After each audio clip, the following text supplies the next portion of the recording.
Shalom, Bapak Ibu semuanya, baik-baik semua, sehat semua. Puji Tuhan, hari ini kita bisa jumpa lagi. Bapak Ibu sekalian, kita akan merenungkan firman Tuhan dari Yohanes pasal 8 ayat 31 sampai dengan 36. Yohanes pasal 8 ayat 31 sampai dengan ayat yang ke-36. Kita akan membaca ayat-ayat ini ya Bapak Ibu sekalian. Saya ayat 31, Bapak Ibu ayat 32, nanti ayat 36 kita membacanya bersama-sama. Yohanes pasal 8 ayat 31 sampai 36 kita baca bergantian. Sudah dapat? Sudah dibuka semua?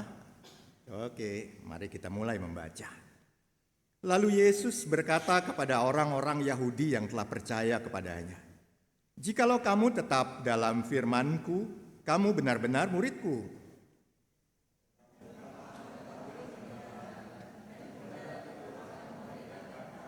Jawab mereka, "Kami adalah keturunan Abraham dan tidak pernah menjadi hamba siapapun. Bagaimana engkau dapat berkata kamu akan merdeka?"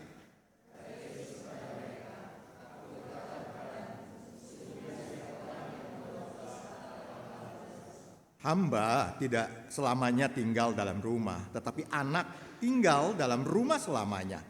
Jadi apabila anak itu memerdekakan kamu, kamu pun benar-benar merdeka. Mari kita berdoa. Tuhan Yesus, terima kasih kami telah membaca firman-Mu. Terima kasih Engkau menyatakan kami sebagai anak-anak yang telah dimerdekakan dari dosa. Kami mau merenungkannya, kami mohon petunjuk-Mu, Roh Kudus bekerja, memberikan kepada kami pencerahan. Terima kasih Tuhan Yesus. Amin. Bapak Ibu yang terkasih dalam Tuhan, tanpa kita sadari, kita hidup dalam kebisingan. Ya, saya minta PowerPoint saya bisa ditampilkan. Ya, kita hidup dalam kebisingan. Ya. Di dalam batin kita bising. Di dalam batin kita bising. Bising oleh keluhan suara keluarga. Betul ya? Bagi suami bising ketika istri minta uang belanja karena belanja mingguan udah habis kemarin, anak minta uang jajan kebanyakan. Di dalam pekerjaan mungkin kita bising dengan rekan-rekan kerja yang banyak komplain tentang atasan kita atau komplain kepada kita sebagai atasan. Di gereja juga bising. Itu hamba Tuhan kenapa ribut aja? Enggak ya Pak Tio ya? Enggak ya? Aduh.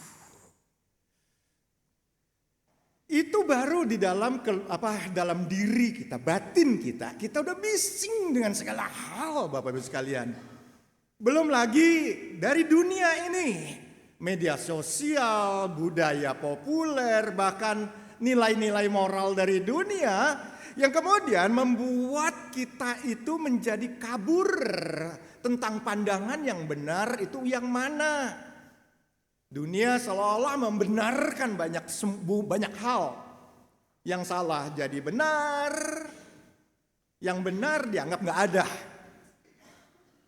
Bahkan tidak sedikit orang Kristen sampai-sampai nggak bisa lagi membedakan mana suara dunia dan mana suara Allah meskipun dia rajin ke gereja. Dan nggak sedikit orang Kristen terombang-ambing dan tersesat di dalam rimba dosa dunia ini. Bapak Ibu yang terkasih, bahkan bagaikan kapal yang berlayar di tengah lautan yang luas, kita kehilangan kompas. Kita ngikutin arus akhirnya karena kita nggak bisa mendengar suara Tuhan. Tapi yang jadi masalah adalah saking nggak bisa mendengar suara Tuhan, kita merasa kita menjadi orang yang bebas merdeka dan berlayar begitu rupa semau kita. Tanpa kita sadari sebenarnya kebebasan yang kita pikir bebas itu adalah kebebasan yang masih terikat dalam sebuah rantai dosa. Masih ada luka batin. Masih ada kebiasaan lama yang belum dipulihkan Bapak Ibu sekalian. Contoh saja dalam dunia sosial bagaimana kita merespons Bapak sekalian. Mungkin kita kenal beberapa orang yang rajin memberikan ayat-ayat Alkitab lewat Instagram. Wah, begitu indah Bapak sekalian. Tapi kita tahu, kita follow dia di tempat yang lain, komentar-komentar dia tentang banyak hal begitu menyakitkan postingannya Bapak sekalian. Ayatnya ada, tetapi ketika dia berkomentar di postingan orang ngomongnya kasar, nyindir. Di tengah budaya kita juga kadang-kadang ngikutin tren film, gaya hidup secara halus mengajarkan TV ya, di sinetron atau di mana YouTube kita nonton seolah-olah dosa itu normal. Pornografi biasa aja lah, nggak usah munafik lah. Tentang omong kasar, kotor, tentang kekerasan kita abai karena kita merasa udahlah itu mah biasa di tengah dunia. Bagi kita para pekerja seringkali kita kehilangan nilai moral Bapak sekalian. Nggak apa-apa sih kita mencuri waktu, ya udahlah bos nggak tahu. Jangan ngomong kepada bos ya, saya mau keluar sebentar, saya ada urusan. Padahal cuma ngerokok sebentar, ngopi sebentar di luar, kerjaan numpuk dan kita tinggalkan. Kita anggap wajar mencuri waktu dengan tanggung jawab kita. Kita bilang kita udah mengampuni orang. Tapi ketika orang yang namanya itu kita dengar lagi, hati kita langsung panas dan emosi. Bapak Ibu sekalian, seringkali pada akhirnya hidup kita Bapak Ibu sekalian nampaknya sebagai orang Kristen. Tetapi pada akhirnya kita benar-benar berlayar bebas dalam dunia. Tapi di dalam kebebasan itu kita terikat dengan dosa. Dalam kita belum bersih, dalam kita belum beres.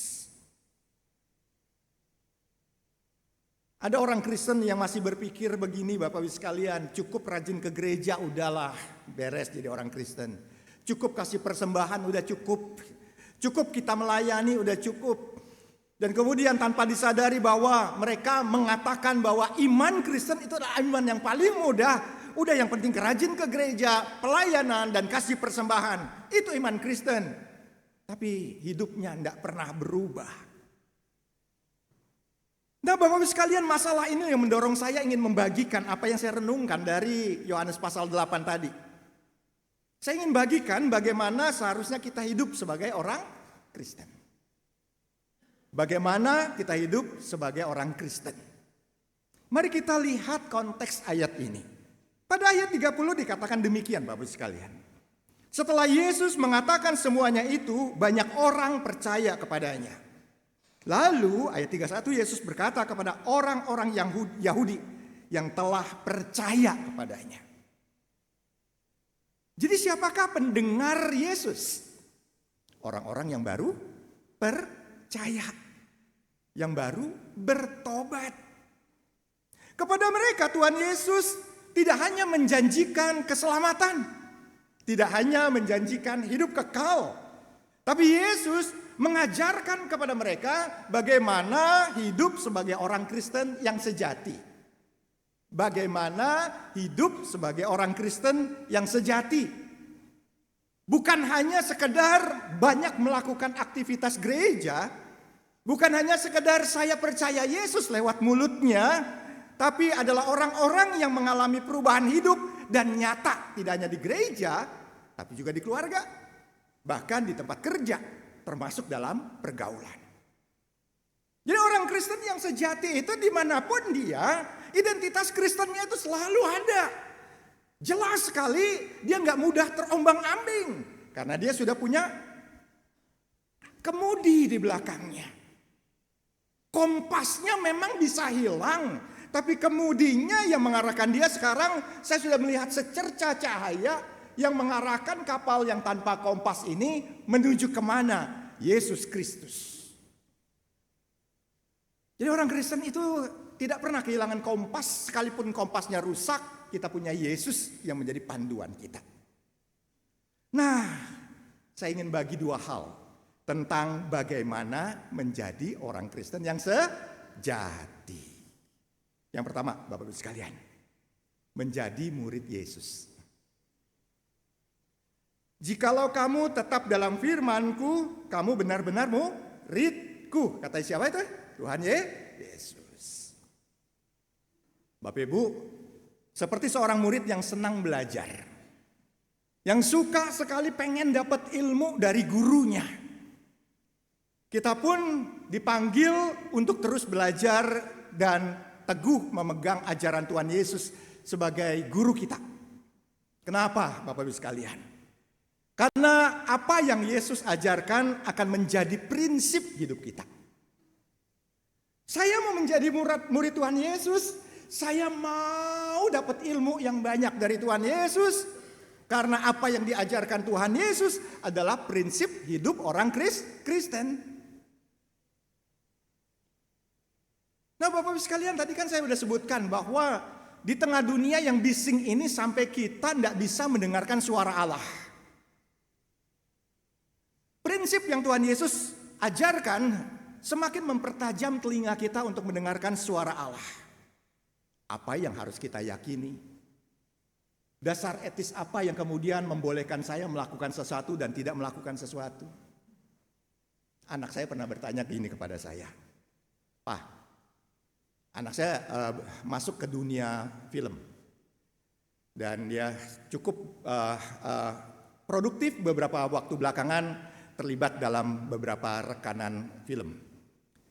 Ketika dia ngikutin sebuah PH dan filmnya udah muncul di bioskop, selama hampir 60 hari benar-benar imannya tergoncangkan. Mereka tuh kerja nyaris 24 jam, 1 jam tidur, jadi 23 jam. Belum selesai syuting, besok harus sudah siap lagi, pasang set alat, pindah ke mana, cari tempat lagi, tempat baru lagi, dan terus begitu. Nyaris nggak tidur. Apa yang mereka lakukan Bapak Ibu sekalian? Sesuatu yang terlarang. Untuk memberikan stamina, semangat, gairah, sesuatu yang dilarang. Dan anak saya tergoda di sana, Pak. Aduh Pak, maaf. Sesuatu yang harus diisap tapi bukan rokok. Sesuatu yang harus disedot tetapi bukan inhaler. Dan kalau lo mau kuat, mau on terus, cicip dikit aja. Udahlah ini rokok aja deh, vape deh. Dia nanya pada saya, Pak, vape boleh nggak sih Pak? Saya juga iseng. Di depan mamanya sama cicinya saya ngomong, yuk kita nge-vape yuk dek. Mamanya ngomong, apa gitu kan ya. Cukup tertantang buat dia, namun iman yang dia miliki untuk kemudian berkata tidak. Meskipun dia harus diocehin karena apa? Kurang tidur, buat dia loyo, bangun pagi cuma 1 jam tidur, dia harus kerja lagi, pasang lampu, kamera dan seterusnya, diomelin sama sutradara. Produser datang kadang-kadang ngelihat satu orang, kenapa dia ini begitu dan begini?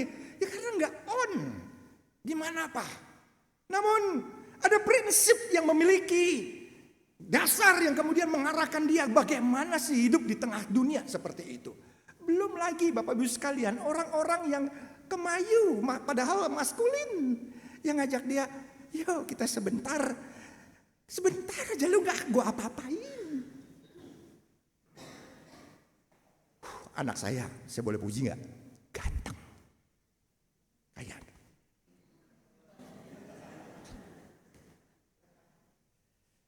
Bapak Ibu sekalian, gak gampang.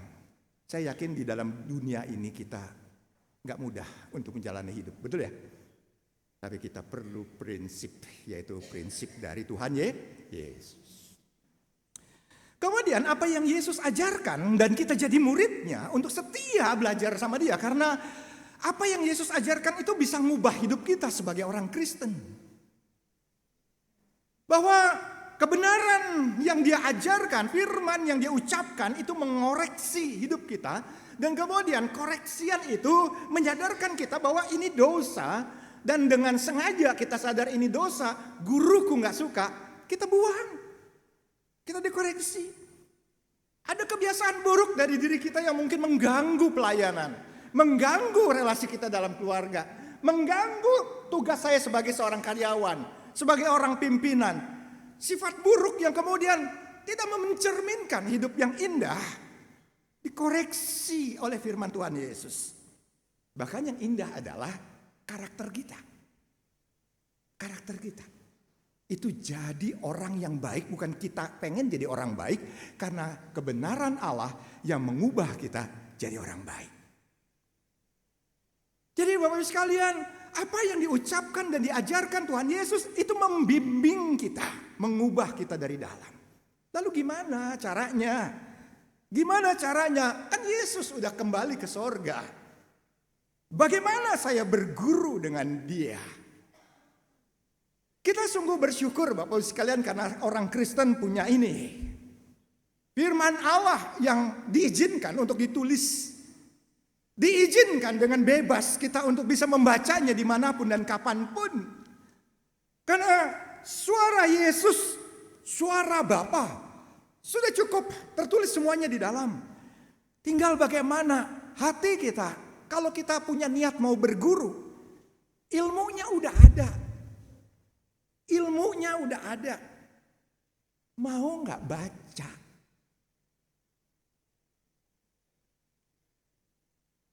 Mau nggak merenungkannya?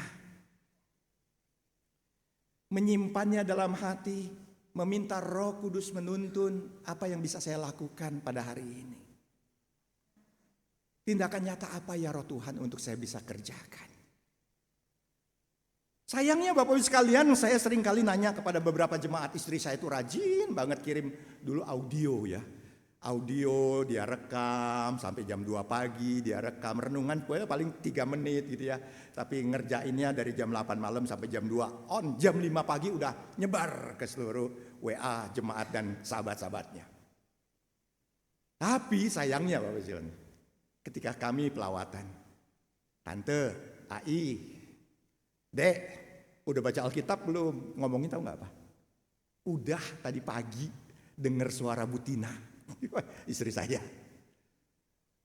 Bukannya suara Tuhan, suara Butina.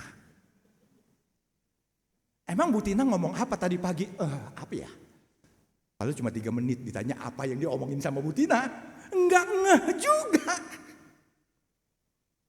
Untuk mendengar renungan aja sambil lalu. Gimana kita diajak Yesus untuk duduk, membaca dan merenungkan. Masalahnya adalah hati kita hati murid enggak? Yang mau belajar. Seorang siswa masuk sekolah musik karena ingin pandai bermain piano. Untung ada Bu Wanda, jadi inspirasi. Ada 2 murid belajar sama Bu Wanda. Satu murid nampak berprestasi, Bu Wanda bangga banget. Wah, ini calon pemusik gereja. Tapi ketemu lama-lama kan namanya nada dalam not balok kan bisa menjadi 1/16 itu jari kalau belajarnya kayak setua saya tidak selentur anak kecil ya. 1/16 salah Pak Eko itu 1/20 kecepatan karena udah geter gitu kan ya. Aduh Bu Wanda nyerah gitu kan ya. Pulang ke rumah bukannya latihan, bermain, tapi pengen jadi pianis terkenal di gereja. Yang seorang lagi Bu Wanda udah kesel banget. Aduh ini mah gak ada potensi. Tapi yang membedakan keduanya adalah yang satu ini pulang dan mengingat apa yang diajarkan Lao Tzu tadi. Di rumah tuk tuk tuk tuk tuk tuk tuk tuk tuk tuk tuk tuk jeng jeng jeng jeng jeng. Minggu depan, yuk kemarin belajar apa? Yang nampaknya pinter, lupa los. Kenapa? Susah los. Yang tadi nampak nggak punya potensi, berbulan-bulan, kemudian dia lulus menjadi pianis di komisi. Yang satu yang nampak pinter nggak jadi apa-apa. Bapak sekalian, menjadi murid Tuhan perlu belajar seperti bermain musik tadi. Kalau kita ingin mengalami perubahan, kalau kita ingin terus bisa mendengar suara Allah di tengah kebisingan hidup kita, mari kita tekun belajar, membaca, mengulang, mempraktekkan apa yang Yesus ajarkan dalam keseharian kita. Artinya Bapak Ibu sekalian, kita sengaja menyelaraskan, mengharmoniskan hidup kita dengan Kristus yang gak kelihatan itu dengan apa yang dia ajarkan lewat Alkitab. Bapak Ibu sekalian, menjadi murid Yesus juga yang ketiga perlu apa? Berkomunitas dengan orang-orang beriman. Ibrani 10 ayat 25. Bahwa kita perlu berkumpul sekarang. Dengan berkumpul ini menjadi wadah kita untuk mempraktekkan iman, wadah kita untuk mengalami Roh Kudus. Kemudian Roh Kudus pakai saudara kita untuk membentuk kita. Kata Amsal 27:17 katakan apa? Besi menajamkan besi. Orang menajamkan sesamanya. Jadi kita butuh pertemuan rohani. Jangan kita mengabaikan. Seperti dua murid tadi harus datang ke kelas. Bukan cuma hadir tiap minggu ke gereja. Tapi kita hadir di gereja ini. Kemudian untuk mendapatkan insight baru. Dan kemudian mendapatkan koreksian lagi. Kemarin saya sudah lakukan dengan benar belum? Ataupun kita punya kelompok kecil ngobrol sama teman. Kemarin saya gagal untuk tidak berbohong. Kita perlu jujur dengan komunitas itu dan berkata, tolong saya doakan saya dengan dosa ini. Dan teman-teman yang lain gak boleh, dosa loh. Gitu kan, enggak begitu. Saya punya sahabat yang luar biasa sampai hari ini. Sejak dia kuliah di luar negeri, ketika dia benar-benar merdeka, lepas dari ikatan papanya yang begitu legalis. Di luar negeri, dia bisa buka segala sesuatu, dia berlangganan majalah. Nggak ada yang perlu bongkar lemari karena dia bisa buka kapan aja. Untungnya dia nggak melacur. Tapi sayangnya Bapak Ibu sekalian, pikiran kotor itu dia bawa setelah dia jadi hamba Tuhan. Dan dia masih bergumul dengan pornografi. Udah usia lebih jauh di atas saya. Saya nggak nyangka ketika dia ngobrol dengan saya sebagai sahabat rohani. Dia menceritakan kejatuhannya di hari yang kemarin. Bukan tahun lalu. Saya terkejut. Tapi justru dia bilang saya butuh support orang-orang yang kemudian bisa dengar saya. Dan dia bisa mencatat berapa kali saya jatuh. Dan itu yang membuat saya akhirnya minta tolong Roh Kudus. Supaya saya bisa menjaga, tidak jatuh. Makin terbiasa untuk meninggalkan. Ada orang yang mendoakan. Ada orang yang mengingatkan. Ada orang yang mendengar saya. Tidak untuk menghakimi. Tapi untuk mensupport saya. Ayo kita jauhkan itu. Kita baju bersama-sama. Sampai hari ini dia masih gagal. Tapi yang saya bersyukur adalah yang tadinya mulai dari seminggu sekali, sekarang dia berusaha untuk kemudian membuang sisi gelap dari dirinya ini. Sampai dia berkata, saya udah berjuang. Sebulan saya nggak nonton, saya nggak lihat pornografi. Itu komunitas. Tempat kita bisa hadir apa adanya tanpa takut dihakimi. Tapi disupport untuk hidup suci. Kita butuh gereja. Kita butuh orang-orang beriman. Sesama murid Tuhan Yesus. Yang kedua, bagaimana jadi orang Kristen? Menjadi merdeka dalam Kristus. Bapak Ibu, apa arti merdeka? Apa arti merdeka? Orang Kristen sering mengatakan merdeka adalah bebas melakukan apa aja. Padahal yang namanya merdeka bukan bebas melakukan apa aja. Kalau orang Kristen merdeka tapi dia masih melakukan dosa, artinya apa? Dia belum merdeka. Dia masih diperbudak oleh dosa. Karena dia masih melakukan keinginan untuk berdosa. Ini belum merdeka. Orang yang merdeka adalah tidak lagi ada ikatan dengan dosa. Selagi ada dosa, dia akan mengulangi perbuatan dosa itu. Dan itu berarti dia masih diperbudak oleh dosa. Namun saya ingin mengingatkan kita bahwa kita telah dimerdekakan oleh Kristus. Yesus sudah mati bagi kita. Kita tidak lagi diperbudak oleh dosa. Kita, bahkan yang indah dari kalimat Yesus tadi apa? Telah diangkat menjadi keluarga Allah.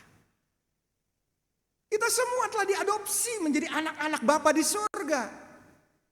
Makanya inilah kemerdekaan kita dalam Kristus, Bapak Ibu sekalian. Karena itu orang percaya harus merdeka, karena dia patut memelihara bagaimana hidup suci di hadapan Allah tanpa berat hati. Inilah hidup merdeka dalam Kristus. Kalau kita merdeka dan masih berat hati, ya seperti sahabat saya tadi, masih tergoda. Dia sadar dia belum merdeka dari pornografi. Tapi dia mau berjuang untuk memutuskan rantai-rantai itu bersama dengan para sahabatnya. Tidak hanya sendiri. Bapak Ibu sekalian, ada sebuah kisah menarik. Bapak Ibu tahu gajah ya? Di Lampung itu, saya pernah pelayanan di Lampung hampir 18 tahun. Dan tempat pelayanan saya nggak jauh dari tempat Waikambas lah, tahu ya Waikambas ya. Bagaimana menjinakkan gajah, bukan menjinakkan gereja nih, menjinakkan gajah. Gajah liar kakinya dirantai dengan keras. Setiap dia tarik dia nggak bisa, setiap dia tarik dia nggak bisa, sampai kemudian dia diam. Kemudian ini terus dilakukan beberapa waktu lamanya, sampai pelatih gajah itu hanya mengikat tali kecil, dia nggak bergerak Bapak Ibu sekalian, karena dia hanya berpikir kakinya terikat dengan rantai besar.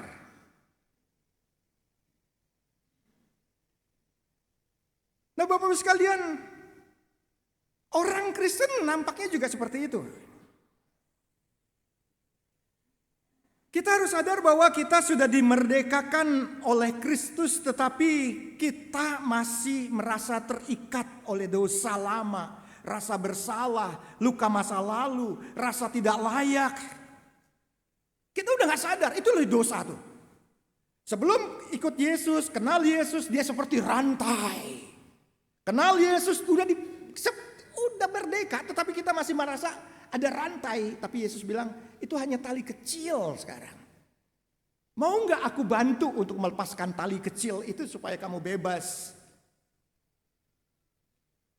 Tinggal kita mau mengatakan, Tuhan tolonglah saya untuk hal ini.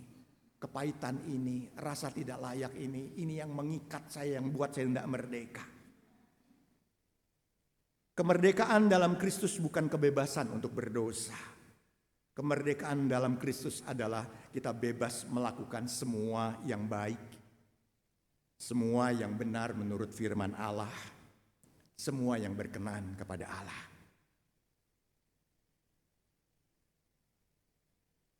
Renungan hari ini menjawab apa artinya menjadi orang Kristen yang sejati. Karena itu Bapak Ibu sekalian, ayo kita menjadi muridnya. Yang kedua, menjadi keluarga Allah yang merdeka.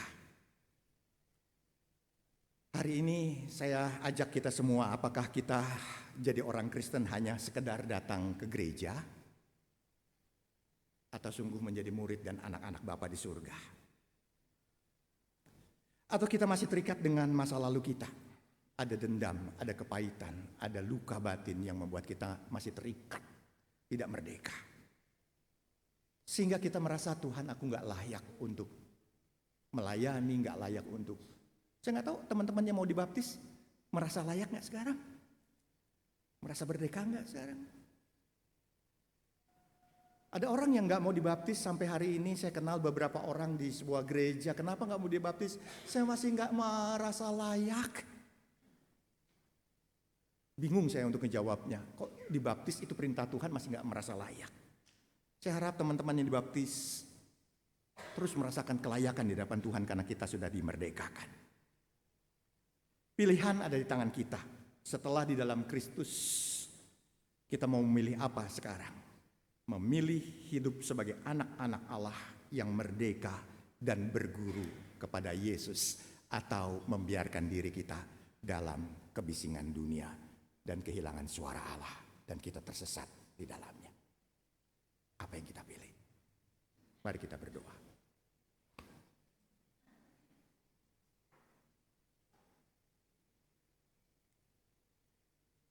Sekiranya Engkau berkenan melepaskan semua ikatan dari perbudakan dosa, kebiasaan buruk, kepahitan, ketidaklayakan dari diri kami. Kami ingin bebas untuk melakukan apa yang Engkau berikan sebagai anugerah kepada kami. Melakukan kebaikan, melakukan firman-Mu, melayani dengan sukacita, bekerja dengan penuh semangat. Kiranya Engkau menolong kami. Biarlah firman-Mu yang menuntun kami dan terus bersuara bagi kami.